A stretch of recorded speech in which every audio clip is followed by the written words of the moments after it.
แน่จะคำสิได้บ่ลา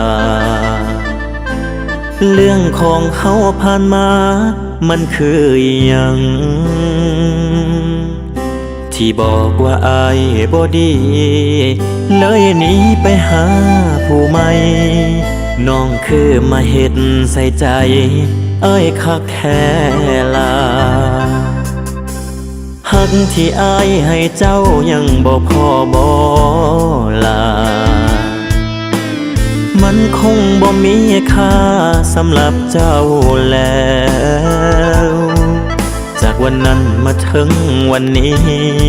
ก็คงบ่มีวี่แววสิกลับมาให้น้อง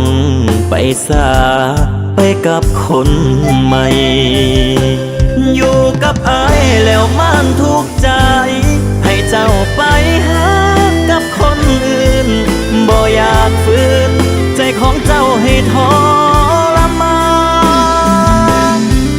หากเจ้าคิดว่าเขาดีอายคนนี้สิยอมถอยห่างอายสิยอมอยู่อย่างอ้างว้างคนเดียว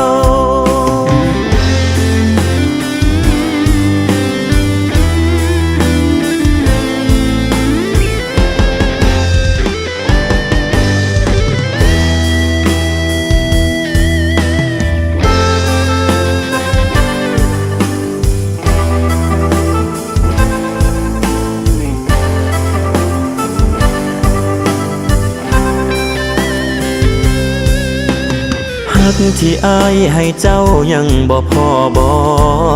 ลามันคงบ่มีค่าสำหรับเจ้าแล้วจากวันนั้นมาถึงวันนี้ก็คงบ่มีวี่แววสิกลับมา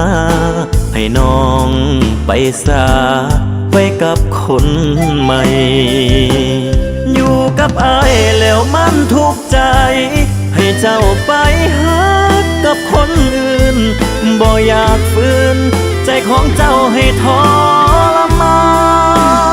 นหากเจ้าคิดว่าเขาดีอายคนนี้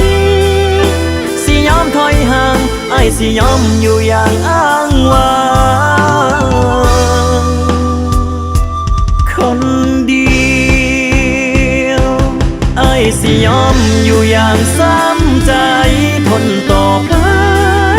ก็คงบ่ตายเจ็บจนหัวใจสิวายแล้วตอนนี้